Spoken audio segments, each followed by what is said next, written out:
Beberapa waktu yang lalu saya berkhotbah tentang nothing compares.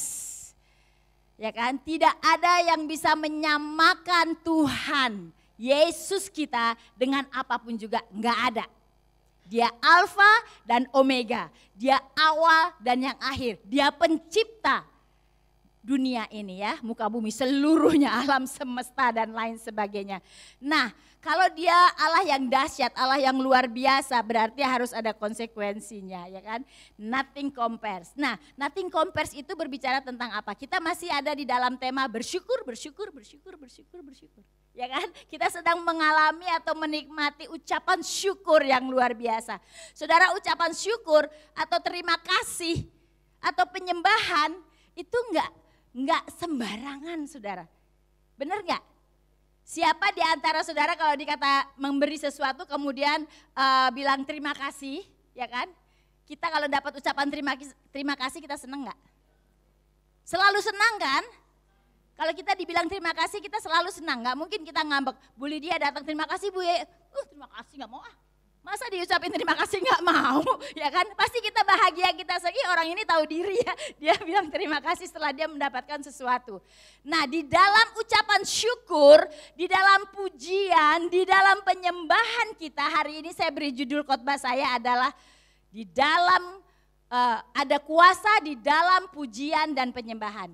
Ada kuasa di dalam ucapan syukur atau terima kasih saudara kepada Tuhan. Wow. Kayaknya biasa-biasa aja deh, kita nyanyi, kita memuji Tuhan, kita menyembah setiap hari. Kayaknya rasanya biasa, sudah menjadi sebuah kewajiban saudara. Tetapi kalau saudara tahu makna dari ucapan syukur, saudara tahu bagaimana saudara bisa berterima kasih kepada Tuhan. Dan saudara mengerti apa yang saudara keluarkan dari bibir, lidah, mulut saudara, pikiran dan hati saudara, itu ada kuasa yang luar biasa. Saudara harus imani ini dulu sama-sama dengan saya. Benar nggak? Kita harus beriman dulu atau percaya dulu bahwa ada kuasa di dalam pujian dan penyembahan. Amin saudara, katakan yang keras ya. Amin. Bapak ibu yang ada di rumah katakan amin, ada kuasa di dalam pujian. Ada kuasa di dalam penyembahan. Ada kuasa di dalam mulut saya. Amin. Setiap kata-kata pujian apapun yang saya keluarkan ada kuasa. Kita alami Tuhan hari ini. Yesaya 6 ayat 2 sampai 5. Saudara-saudara, Yesaya 6 ayat 2 sampai yang kelima dikatakan, dalam tahun matinya Raja Uzia, aku melihat Tuhan duduk di atas tahta yang tinggi dan menjulang dan ujung jubahnya memenuhi bait suci. Ayat kedua dikatakan, para serafim berdiri di sebelah atasnya, masing-masing mempunyai 6 sayap. 2 sayap dipakai untuk menutupi muka mereka, 2 sayap dipakai untuk menutupi kaki mereka, dan 2 sayap dipakai untuk melayang-layang. Apa itu serafim? Ya, Pak Vinus ada tuh gambar malaikat serafim. 2 sayap dipakai untuk menutup mukanya, 2 sayap dipakai untuk kakinya, dan 2 sayap dipakai untuk melayang-layang, dia terbang. Artinya dia get ready. Dia siap apapun, dia tentara, dia malaikat. Kita tahu malaikat itu cantik ya, bajunya panjang seperti pengantin, kemudian sayapnya hanya 2 gitu ya, putri cantik. Tetapi lihat bagaimana serafim itu dan apa tugasnya dia.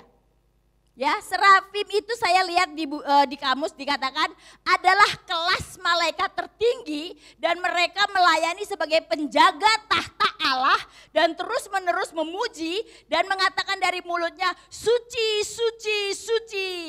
Ialah Tuhan semesta alam, bumi penuh dengan kemuliaannya. Wow, itu hadirat Tuhan dijaga oleh para serafim. Malaikat Tuhan menjaganya. Ya, ada lagi gambar yang satu lebih ngeri lagi. Dia seperti tentara. Wow, ini enggak dongeng saudara. Ini bukan itu robot-robotan dari Jepang atau Korea yang orang berimajinasi. Enggak, ini real. Ini benar, ini tertulis di dalam firman Allah. Firman Allah yang saudara dan saya percaya. Ada malaikat-malaikat Tuhan yang menjaga kekudusan. Malaikat-malaikat Tuhan yang menjaga hadirat Tuhan. Jadi kalau saudara ada di ruangan ini, saudara sedang duduk di dalam hadirat Tuhan, ada malaikat-malaikat di sekeliling saudara yang menjaga kekudusan ini. Hadirat Tuhan saudara, hadirat Tuhan. Saya hadir gak ada apa-apanya. Tetapi waktu Tuhan hadir saudara. Hadiratnya, kehadirannya. Belum Tuhannya saudara. Baru hadiratnya bisa membuat saudara menjadi hidup. Dia Allah yang dahsyat. Dia Allah yang dahsyat. Dikatakan dua sayapnya menutupi matanya, apa maksudnya? Menutupi mukanya, apa maksudnya? Saudara-saudara saya mau kasih tahu ya. Saudara, waktu kita di dalam kegelapan, kita nggak bisa lihat terang, bener nggak? Apa maksudnya ya? Kalau saudara di dalam terang, kemudian ada terang, saudara bisa melihat terang. Terang nih, saudara terang, saudara bisa lihat kan, nyaman. Coba saudara di dalam gua yang gelap tidak ada titik cahaya, kemudian saya sorot mata saudara, kena di mata, apa yang saudara lakukan? Oh silau, jangan matiin. Di dalam dosa, saudara tidak bisa melihat cahaya. Waktu hidup saudara dipenuhi oleh dosa, saudara tidak bisa melihat terang. Amin. Saudara hanya bisa lihat kegelapan. Saudara nggak mampu melihat hadirat Tuhan. Saudara nggak mampu. Malaikat-malaikat ini mereka tidak punya dosa, mereka nggak berdosa pada waktu itu, tapi mereka tetap tidak bisa melihat bagaimana terang itu, kesucian, kekudusan Allah itu. Di dalam diri Tuhan kita. Nggak sanggup kita melihatnya. Kemudian dua, di kaki. Kaki yang dilayakkan Tuhan masuk di dalam hadirat Tuhan. Masuk di dalam bait Allah. Saudara, kadang-kadang kita bawa kaki kita masuk sembarangan. Malam minggu kita kemana, Jumat malam kita kemana, minggu kita masuk hadirat Tuhan. Seolah-olah tidak ada apa-apanya. Tetapi Allah mau kasih tahu. Hari ini firman Tuhan katakan, kuduskan, kudus. Karena hadirat Allah begitu kudus. Dijaga sama para serafim, dijaga oleh para malaikat bertentara. Luar biasa, saya lihat ada apa tuh, saya nggak tahu tuh apaan tuh, tombak atau apa, perisai atau apa yang dia pegang itu luar biasa sekali. Mungkin ada infrarednya, mungkin ada lasernya, saudara, twing sekali langsung teler gitu ya. Waduh, saya kepingin lihat nanti kalau di surga. Sebanyak apa bala tentara malaikat-malaikat ini. Banyak saudara, berlaksa-laksa, ribuan. Wow, banyak sekali. Saudara mau gak berteman dengan mereka? Dan yang saya pernah baca lagi bahwa malaikat-malaikat ini melayani kita. Mereka itu mendampingi kita, mereka membimbing kita, mereka menolong kita. Mereka itu disediakan untuk menjaga kita, artinya mereka itu helper saudara, asisten pribadi. Ya kan? Lah kalau asisten pribadi kita seperti itu, apa yang harus kita takuti? Ketakutan apa? Kita nih kecil aja. Dan kita disebut anak-anak Allah. Anak lebih berkuasa, anak lebih berotoritas, anak lebih spesial, lebih istimewa dari para malaikat, bener gak? Di rumah saya, anak-anak saya lebih istimewa, dilayani dengan baik. Pembantu saya gak layani mereka. Dia bukan anak saya, dia pembantu saya, asisten saya. Jadi kita lebih dari para malaikat ini, si serafim-serafim yang luar biasa ini. Tetapi di sini kita baca lagi ya. Saya senang banget ya gambar serafim ini ya. Dan dia tidak berhenti-hentinya di dalam mulutnya mengatakan suci, suci, suci. Ialah artinya Tuhanlah semesta alam. Ayat yang 2-3. 6 sayap, 2 untuk menutup muka, 2 untuk menutup kaki, 2 untuk melayang-layang. Artinya tugas para serafim ini adalah terus-menerus memuji dan menyembah Allah semesta alam. Yang sayapnya bergoyang-goyang, dia siap apapun diperintahkan, dia siap melakukannya. Ya, dia adalah penjaga kekudusan hadirat Allah. Ada sesuatu yang terjadi. Di dalam ayat ini dikatakan menutup muka, artinya di dalam muka kita ini apa yang ada? Mata, hidung, mulut, telinga, ya kan? Muka, apa yang berhubungan dengan muka? Saya mulai merenungkan, Tuhan kenapa mereka menutup mukanya ya? Di muka itu kan gak cuma muka pipi semua, ya kan? Gak mungkin, ada mungkin yang mukanya tuh pipi semua ya. Atau mata semua itu ya monster. Tapi enggak, itu di muka itu ada mata, ada otak, ya kan? Kemudian ada hidung, ada mulut. Tapi Tuhan di sini firman Tuhan fokus kepada bibir dan mulut. Pertama mata ditutup, kedua bibir dan mulut. Kenapa? Karena bibir dan mulut itu difungsikan untuk pujian dan penyembahan bagi Tuhan. Malaikat-malaikat ini memuji dan menyembah Tuhan.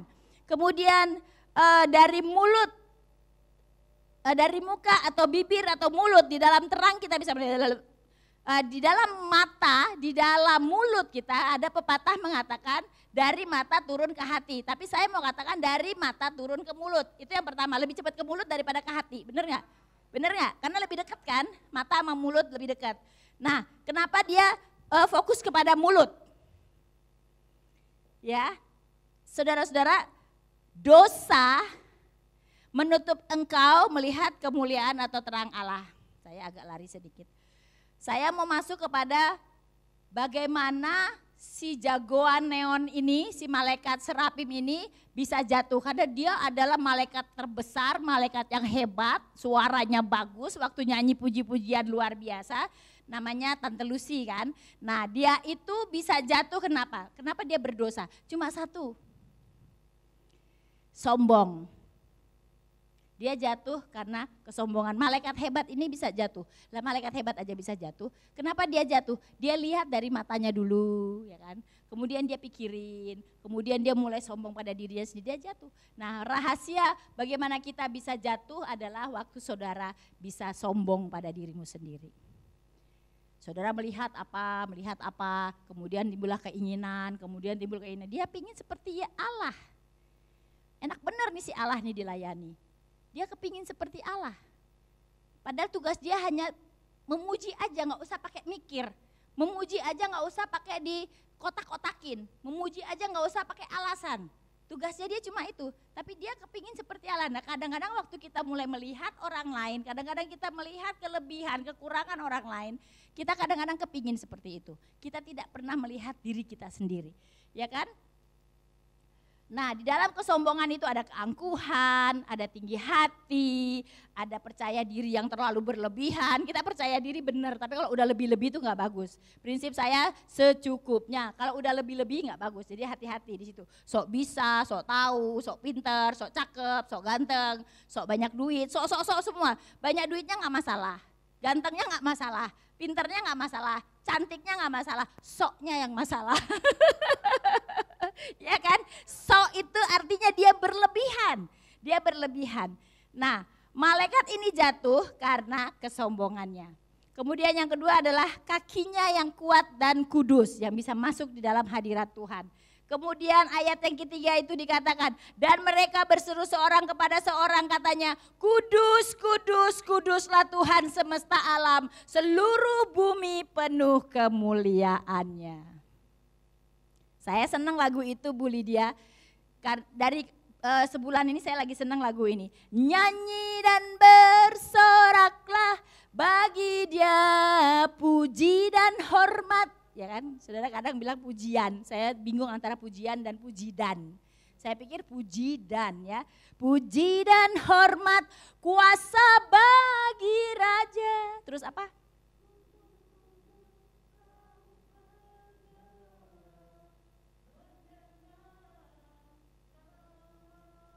Ada berapa poin di situ Ibu, bahwa firman Tuhan ini dahsyat.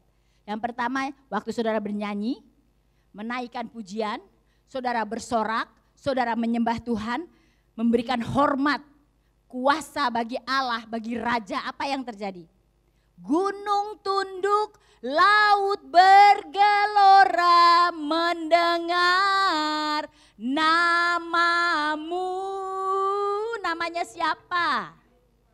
Nama Dia yang maha kudus, nama Dia yang maha suci, yang maha segalanya. Siapa? Yesus Tuhan. Dia yang awal dan yang akhir. Jangan salah, firman Tuhan katakan dia yang awal yang akhir. Dia yang menciptakan langit dan bumi. Dan dia yang akan datang kembali untuk menghakimi semua orang.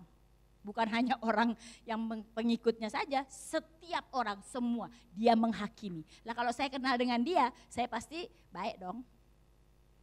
Dia pasti kenal saya dong. Dia pasti datang untuk anak-anaknya dulu dong yang percaya. Yang lain nanti, belakangan, diseleksi dulu. Dia waktu lihat aja, saya kalau kenal Ais, Edi dan lain sebagainya, kemudian ada orang lain-lain di situ, saya langsung lihat, "Hey Edi, hey Ais," langsung. "Hey ye, apa kabar? Oh my goodness, you so beautiful," gitu kan. "Kamu bagus sekali, kamu cantik sekali, kamu melakukan hal-hal yang menyenangkan hatiku. Ayo sini. Dipeluk, dirangkul. Oh senangnya. Amin. Saudara mau yang seperti itu kan? Amin. Nyanyi dan bersoraklah, itu yang harus ada setiap hari di dalam hati kita. Pujian, penyembahan, kuasa diberikan kepada Tuhan. Maka engkau melihat gunung tunduk, laut bergelora, bintang-bintang di langit, semua memuji Tuhan. Layak gunung aja tunduk kok, saudara gak mau nunduk. Gunung loh, tunduk, gak tahu gunung punya kepala dari mana, pokoknya dia tunduk sama Tuhan. Laut bergelora, dia bergelombang, dia tunduk kepada Tuhan. Karena ciptaan mereka itu adalah ciptaan Allah. Allah yang menciptakan mereka. Mereka tahu siapa yang menciptakan mereka. Loh kita kok gak tahu siapa yang menciptakan kita. Amin. Ayat 4. Maka bergoyanglah alas ambang pintu. Disebabkan suara orang berseru itu dan rumah itu pun penuh dengan asap. Saya mau kasih tahu saudara, bukan cuma lagu itu saja. Saya nggak tahu itu ayatnya di mana. Tetapi yang saya temukan di sini ayat 4. Kita baca dari ayat 3.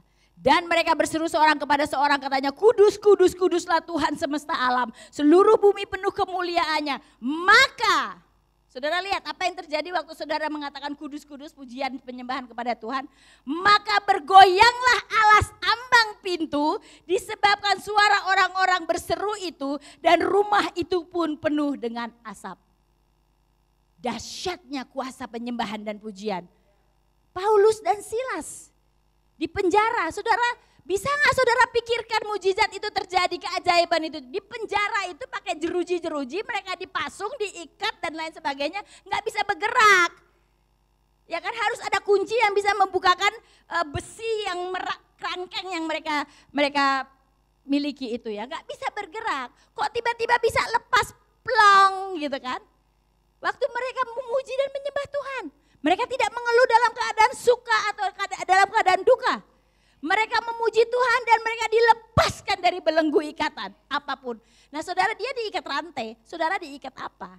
Masa lalu, intimidasi, kebiasaan-kebiasaan buruk saudara. Ya kan?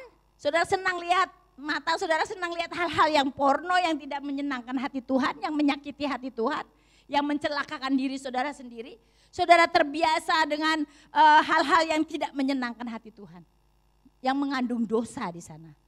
Saudara, mari kita mulai bersihkan diri kita. Kita mulai sadar diri bahwa kita ini adalah orang-orang yang mau diberkati Tuhan. Amin. Ayat 4 katakan, maka bergoyanglah alas ambang pintu disebabkan suara orang berseru itu dan rumah itu pun penuh dengan asap. Saya selidikin lagi, maksudnya apa asap itu? Maksudnya apa alas ambang pintu itu? Saudara, Allah kalau buat mujizat itu gak setengah-setengah. Dia mulai dari bawah saudara. Mulai dari dasar. Dikatakan alas ambang berarti fondasinya itu loh. Dikuatkan dulu sama Tuhan. Digoyang sama Tuhan. Digoncang-goncangkan. Saudara bisa lihat. Pujian penyembahan kita yang luar biasa, yang penuh dengan kekudusan dan kemuliaan bagi Allah. Saudara akan mendapatkan mujizat keajaiban yang luar biasa. Saudara minta cuma separuh atau sebagian, Tuhan beri penuh, penuh, penuh, total penuh. Mulai dari fondasi sampai atap, saudara. Artinya seluruh hidup kita, seluruhnya, bukan cuma hidup kita, dampaknya seluruh rumah, artinya seluruh keluarga kita, keponakan kita, anak-anak kita, cucu cicit kita, suami kita, istri kita, semua yang kita kasihi diberkati oleh Tuhan. Amin. Digoncangkannya alas pintu itu. Amin. Saya bingung kenapa enggak alas jendela atau alas dapur atau apa. Kenapa alas pintu? Karena pintu adalah jalan masuk dan keluar. Saudara enggak boleh lewat jendela, saudara. Enggak sopan. Harus lewat pintu. Kenapa pintu? Amin. Pujian dan penyembahan kita yang kudus mendatangkan goncangan yang dahsyat di dalam rumah tangga kita. Goncangan yang dahsyat di dalam hidup kita. Keajaiban, mujizat yang penuh dengan kemuliaan Allah. Amin. Goncangan yang dahsyat atas keluargamu, hatimu. Ya kan? Apa yang menjadi pergumulanmu? Berikan kepada Tuhan. Hari ini Tuhan goncangkan dan saudara dibebaskan. Saudara dilepaskan. Saudara menjadi orang-orang yang merdeka. Orang-orang yang berkemenangan setiap hari. Kalau berkemenangan bukan berarti saudara nyaman. Semua baik-baik saja, ya kan? Enggak. Yang namanya berkemenangan saudara harus fight. Yang namanya perjuangan saudara harus fight. Saudara harus bergumul. Saudara harus bisa meraih kemenangan itu, baru saudara bisa menang. Jadi kalau saya bilang saudara berkemenangan setiap hari, saudara harus berusaha mutlak bagaimana harus mengisi hidup saudara dengan pujian dan penyembahan kepada Tuhan. Sehingga yang dahsyat itu bisa keluar dari diri saudara. Goncangan itu keluar dari diri saudara. Yang paling dasar, yang paling dalam. Amin. Amin. Luar biasa. Kalau Allah sudah melakukan bagiannya kepada kita, apa yang menjadi tanggung jawab atau bagian kita agar kita bisa menyenangkan hati Tuhan? Ini kan Allah nih yang berbuat selalu nih buat kita. Tanggung jawab kita terus apa? Kita kan menerima ya, Tuhan menyediakan, kita menerima. Kemudian sekarang timbal baliknya apa kepada Tuhan? Tanggung jawab kita kepada Tuhan apa? Amin. Luar biasa. Waktu saya tanggung jawab kita kepada Tuhan adalah bagaimana pengalaman kita bersama-sama dengan Tuhan setiap hari. Nah itu yang bisa membuat kita mengungkapkan ucapan terima kasih kita kepada Tuhan. Saya ada beberapa hal kejadian, waktu di Ambon anak saya hilang di hutan. Saya panik, kalau saudara tanya saya apa yang ibu pikirkan waktu anakmu hilang? Saya nggak punya pikiran apa-apa, saya kayak orang idiot, saya kayak orang gila, saya kayak orang stres, orang depresi, yang otaknya tuh kosong nggak ada apa-apa. Nggak mikir sama sekali, karena sudah begitu ketakutan dan luar biasa. Saya sudah nggak bisa mikir Tuhan, saya nggak bisa mikir apa yang akan terjadi. Saya ini terbatas. Ya seorang ibu anaknya hilang di tengah hutan, ya kan? Antara mati dan hidup, mau pikir apa? Yang ada hanya kusera-sera. What will be, ya kan? Apa yang terjadi terjadilah, karena semua itu di luar kemampuan saya. Saya udah nggak bisa mikir, buntu saudara, buntu. Saya mikir juga sekarang. Kalau saya terhilang, saya lepas dari Tuhan, saya nakal, saya seperti tidak percaya Tuhan dan khawatir dan lain sebagainya. Tuhan itu juga sedih mikirin kita. Saya kehilangan harapan, kehilangan segala-galanya. Sampai berdoa pun saya udah gak tahu bagaimana cara kita berdoa. Sudah bingung. Cuma gara-gara anak satu aja. Stres. Tapi di situ saya lihat bagaimana pertolongan Tuhan. Kok ya bisa? Pak Paulus kan sering bersaksi, saya jalan tutup mata udah gak tahu bagaimana berdoa, saya bicara bahasa roh, saya sudah berdoa, disitulah saya mengalami bagaimana kalau kita tidak tahu berdoa, roh akan menolong kita berdoa kepada Tuhan. Kemudian saya jatuh ke sungai dan saya temukan anak saya menangis di situ. Itu bukan kebetulan saudara, saya berpikir, saya waktu dengar kesaksian itu saya berpikir kok iso ya? Orang bilang, itu kebetulan, dia keselip, kepleset ya. Kemudian dia jatuh di sungai, kemudian anaknya ada di sungai.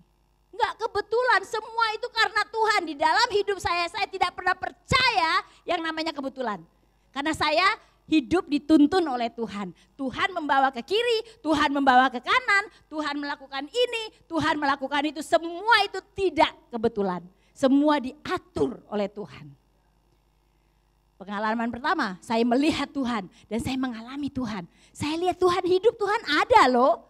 Dia ada loh dan saya taruh dia di dalam hati saya. Dan iman saya mulai percaya kepada Tuhan. Oh, dia real. Kedua, waktu Pak Paulus kena kanker. Ya kan, kena kanker. Siapa kita sih, ya kan? Mau duit sebanyak apapun yang namanya kena penyakit ya udah, hanya Tuhan sajalah. Ya kan? Waktu dia kena kanker, saya bilang, aduh Tuhan, anak saya masih kecil waktu itu 2 tahun si Timothy ya, masih kecil. Saya bilang, Tuhan, saya nggak siap deh. Ini pelayanan kita baru mau mulai dan lain sebagainya, panti asuhan, radio, pelayanan perintisan, gereja dan lain sebagainya. Masih banyak yang harus dilakukan. Kalau Indonesia bilang ada kanker, otomatis mati. Benar nggak? Kanker, mati gue. Gitu. Saya juga pikir begitu, aduh mati nih udah. Gak ada harapan. Tapi saya bilang sama Tuhan, Tuhan saya belum mau mati. Pelayanan ini baru mulai. Tanggung jawab yang Tuhan taruh di pundak saya dan suami saya ini baru start, baru mulai. Baru mulai. Stres kita kan. Dokter bilang, ini bukan sinusitis Bu, ini kanker di rongga sinusitis. Dan ini jarang sekali ada di Indonesia atau dimanapun, kanker ini jarang sekali. Dan kalau dioperasi itu bisa mengsle. Mukanya bisa berubah, ya kalau berubah jadi ganteng ya asik, berubah jadi miring sana miring sini kan takut juga, kan aneh ya. Iya enggak sih? Jadi saya mikir, kita telepon ya anak-anak semua, kita di Singapura waktu itu, kita telepon anak-anak bagaimana kalau papa nanti pergi, kalian siap-siaplah, siapkan diri akan ditinggal ya. Papa bakalan sudah menghadap Tuhan nih. Wah saya juga berat ya papanya nelpon gitu. Terus anak saya yang pertama bilang, Pak jangan khawatir. Tuhan pakai anak-anak kadang-kadang. Waktu itu Debbie umur 10 tahun. Pak gak usah khawatir Pak. Tuhan itu kalau buat mujizat gak setengah-setengah, pasti seutuhnya. Papa pasti sembuh. Ya kalau buta atau botak sedikit gak apa-apalah, yang penting masih hidup. Pasti Papa hidup. Wah saya pikir, saya percaya sih sama mujizat, tapi kayaknya saya harus berdoa juga deh. Saya pergi ke toilet, ya, toiletnya orang sana sih nggak kayak kita ya, bahasa toilet sana kan bagus ya, bersih ya. Kemudian saya tutup klosetnya, saya jongkok, saya berdoa.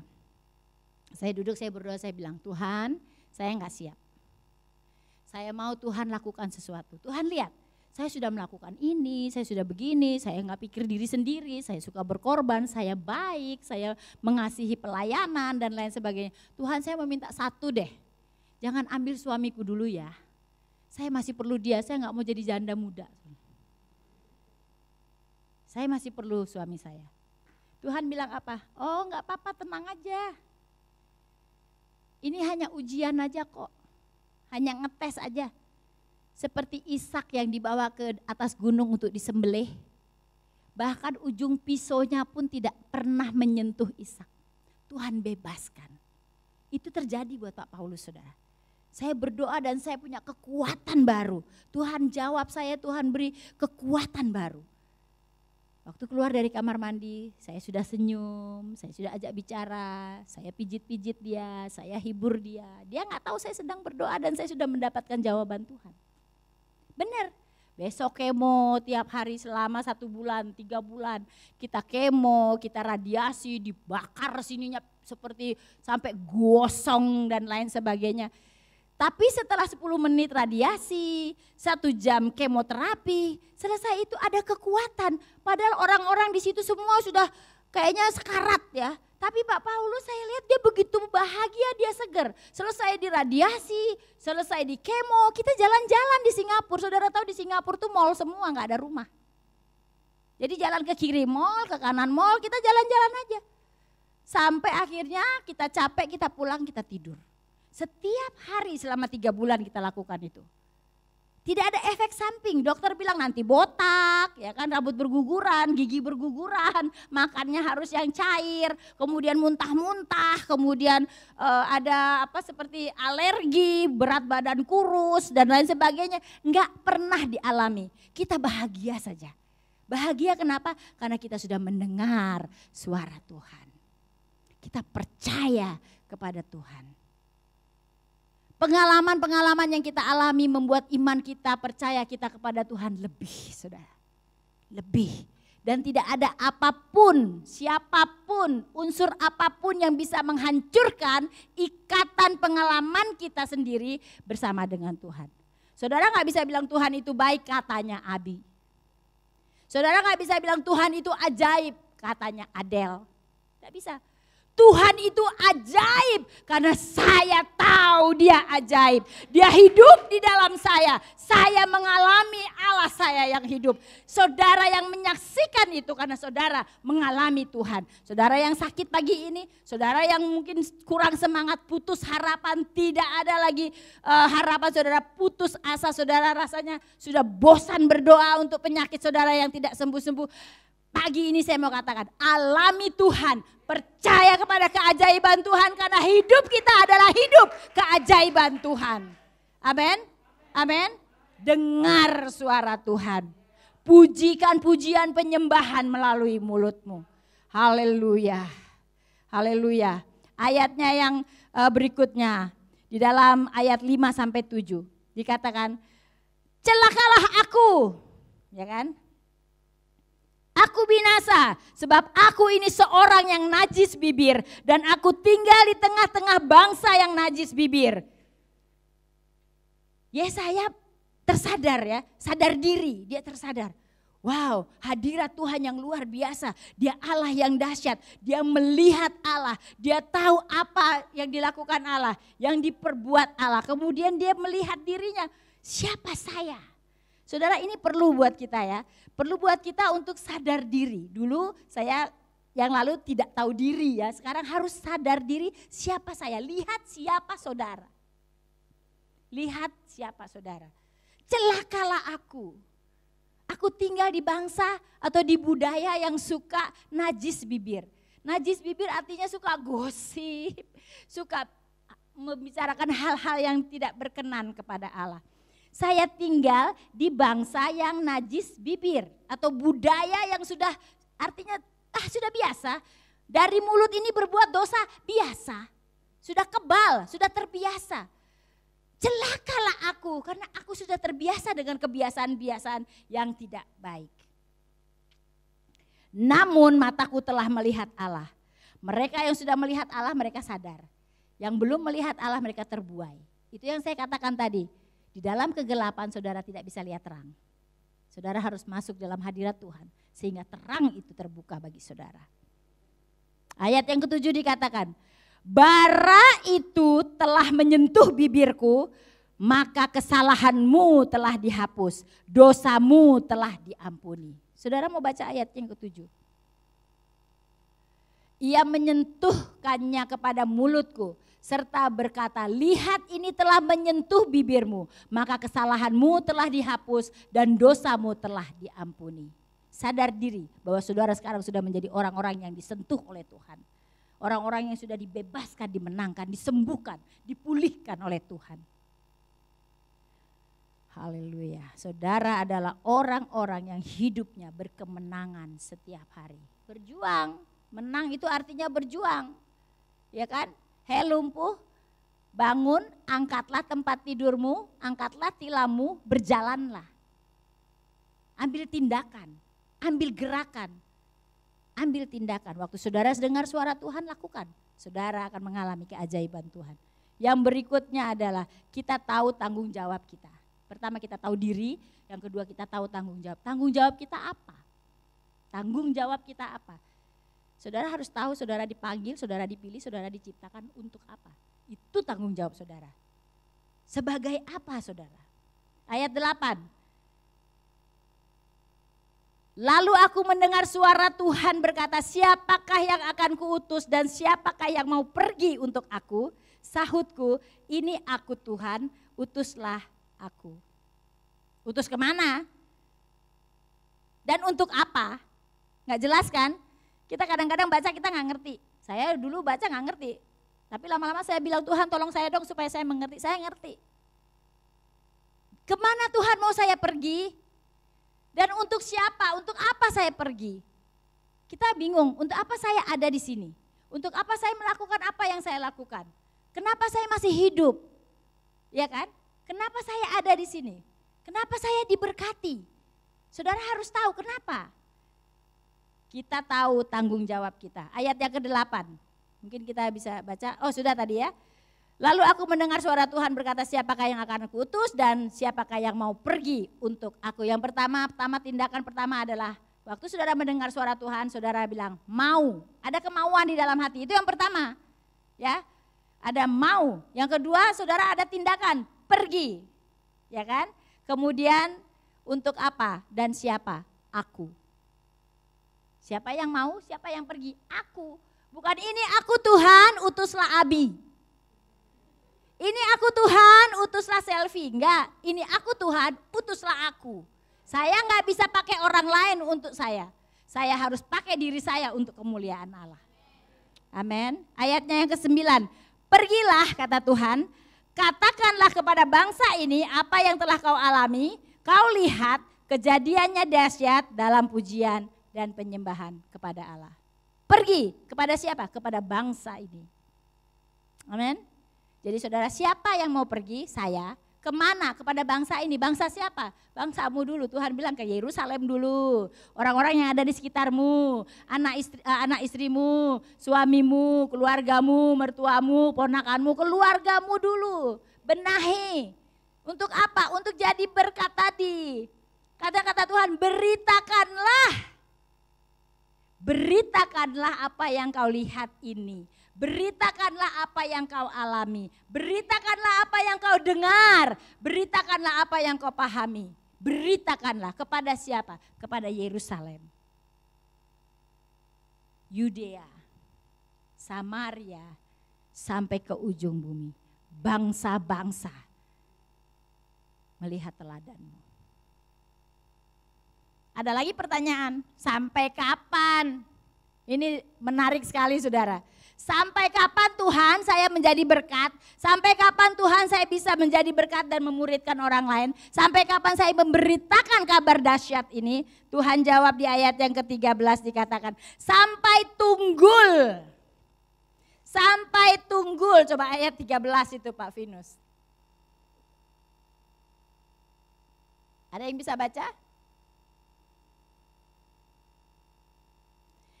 Di catatan saya katakan sampai tunggul itu keluar tunas.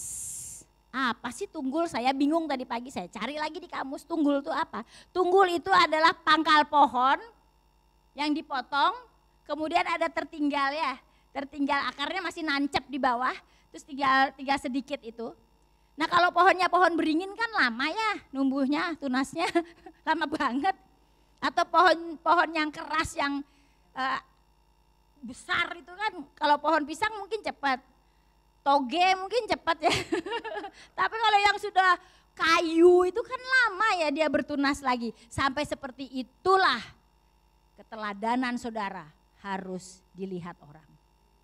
Artinya apa? Sabar. Artinya apa? Tidak putus asa. Artinya apa? Tidak bosan, tidak jemu-jemu. Terus dan terus dan terus dan terus. Terus sampai kapan? Sampai ada tunas-tunas baru muncul. Dan bukan cuma satu di sini. Bisa muncul di mana-mana tuh, banyak tuh. Bisa muncul di mana-mana, kita potong, kita tanam, kita potong. Jadi banyak. Sampai seperti itulah hidupmu. Berdampak bagi orang lain. Amin. Kita siap. Maukah engkau pergi untukku? Maukah engkau kuutus? Ini aku Tuhan, utuslah aku. Mari kita bangkit berdiri. Haleluya, selagi masih ada kesempatan, mari kita melayani Tuhan.